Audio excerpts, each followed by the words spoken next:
आप सभी को अपने टू द पॉइंट कार्यक्रम में एक बार फिर से स्वागत करता हूं।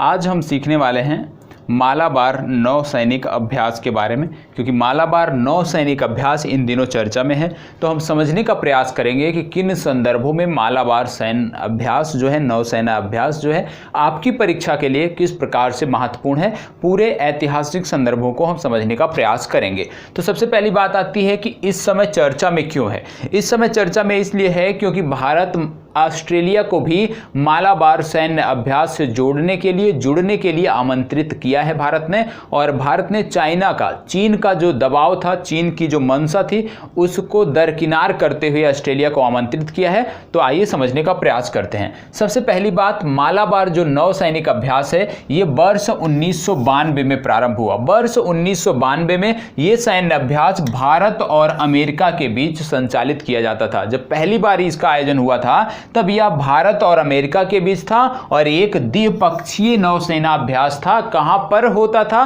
बंगाल की खाड़ी में आयोजित होता था। तो याद रखिएगा, मालाबार सैन्य अभ्यास जो है कहां पर होता है? बंगाल की खाड़ी में अक्सर होता आया है।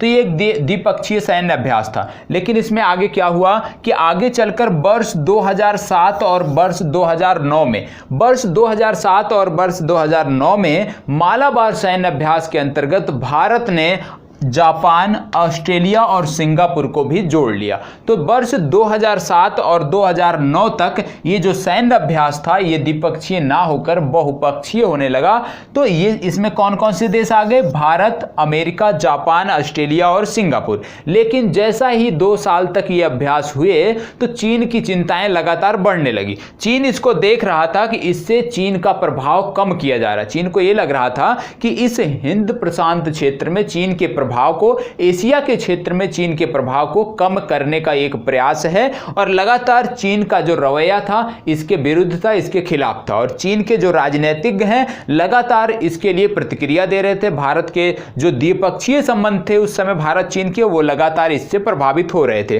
तो इसके बाद भारत सरकार ने क्या किया? जब लगातार चीन का विरोध होता रहा तो भारत सरकार ने पुनः अपना जो इन्होंने जोड़ा था, किसको जोड़ा था? इन्होंने जोड़ा था सिंगापुर को, ऑस्ट्रेलिया को और जापान को। तो भारत सरकार ने क्या किया कि एक बार पुनः इन तीनों देशों को इस मालाबार सैन्य अभ्यास से बाहर कर दिया और पुनः ये पूर्व की भांति द्विपक्षीय सैन्य अभ्यास हो गया और भारत यूएसए के बीच संचालित होता रहा। लेकिन 2009 के बाद पुनः 2015 में इसमें एक महत्वपूर्ण परिवर्तन हुआ। 2015 तक जो चीन की मंशा थी, चीन लगातार 2010 के बाद से यदि आप देखो तो 2010 के बाद से यदि आप देखते हो तो चीन लगातार भारत के साथ द्विपक्षीय संबंधों में विवादों को बढ़ा रहा था। लगातार जो हमारे सीमा विवाद थे, चाहे अरुणाचल प्रदेश के कुछ क्षेत्रों को लेकर हो, चाहे उत्तराखंड को हो, चाहे लद्दाख के क्षेत्र को लेकर हो, लगातार चीन इस पर आक्रामक रवैया रख रहा था। इससे भारत सरकार भी चिंतित थी। तो भारत सरकार ने लगातार हिंद महासागर के जो भी देश हैं, चाहे श्रीलंका है, मालदीव है,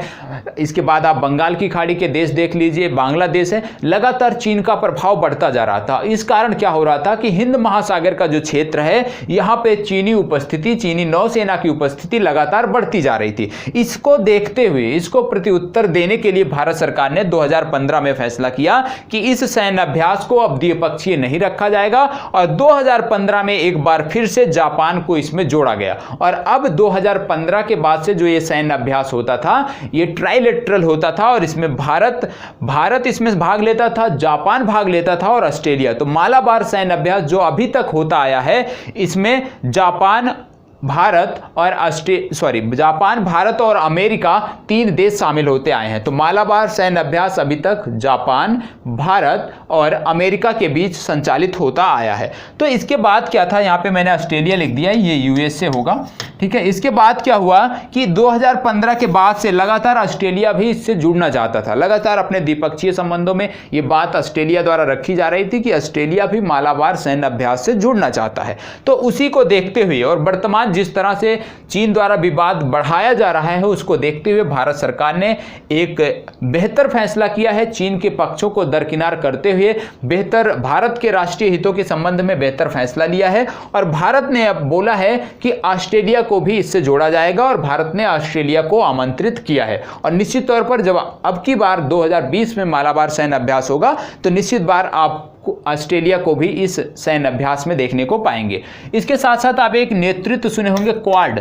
क्वाड की जो संकल्पना थी उसमें भारत, ऑस्ट्रेलिया, जापान और अमेरिका शामिल थे। तो अब यदि आप देख रहे हो मालाबार सैन्य अभ्यास को, तो कुछ इस तरह से परिवर्तित हो रहा है कि अब क्वाड देशों के संयुक्त अभ्यास के रूप में यह परिवर्तित होता नजर आपको आ रहा होगा। और भारत का प्रयास क्या है कि भारत का प्रयास है, ये क्वाड क्यों बना था? हिंद महासागर क्षेत्र में चीन को प्रत्युत्तर देने के लिए, अपने अपने राष्ट्रीय हितों को संरक्षित करने के लिए। तो क्वाड का जो नेतृत्व था, क्वाड अभी तक एक प्रकार से आप कह लीजिए कि क्षेत्रीय था, एक प्रकार से राजनीतिक इसका उद्देश्य था या आर्थिक उद्देश्य था। लेकिन अब भारत क्या चाहता है कि इस क्वाड को अब आर्थिक और राजनीतिक उद्देश्यों तक ही सीमित ना रखा जाए, बल्कि क्वाड का क्षेत्राधिकार का विस्तार कर इसको अब एक सैन्य नेतृत्व के रूप में लाया जाए। जिस तरह से आप नाटो को देखते हो, उस तरह से भारत का प्रयास है कि क्वाड को अब आर्थिक पक्षों के साथ साथ राजनीतिक पक्षों के साथ साथ एक सामरिक उद्देश्य के लिए भी उभार कर सामने लाया जाए। तो आप आने वाले दिनों में हो सकता है आप देख लें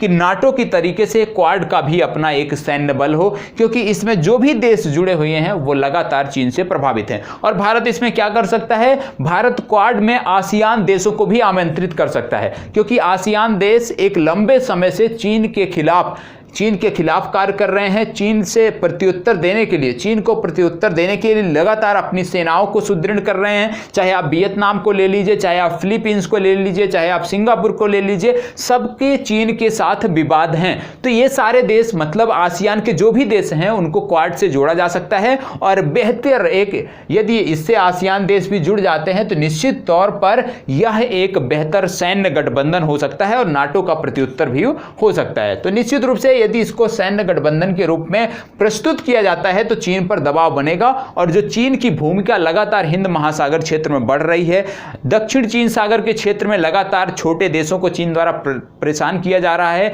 लगातार सीमा का अतिक्रमण किया जा रहा है। तो इन घटनाओं पर यदि विराम लगाना है तो क्वाड को एक बृहद सैन्य गठबंधन के रूप में हमें प्रस्तुत करना होगा। तो मालाबार सैन्य अभ्यास के बारे में आपने बेहतर चीजें जानने का प्रयास किया है। उम्मीद करता हूं इतने से आपको समझ में आ गया होगा कि मालाबार सैन्य अभ्यास कब प्रारंभ हुआ था, कौन कौन से देश इसमें जुड़े हैं और आगे कौन कौन से देश इससे जुड़ सकते हैं। तो टू द पॉइंट कार्यक्रम के अंतर्गत इतना ही। कल फिर मिलते हैं, तब तक के लिए इसी प्रकार हमारे साथ बने रहें। धन्यवाद।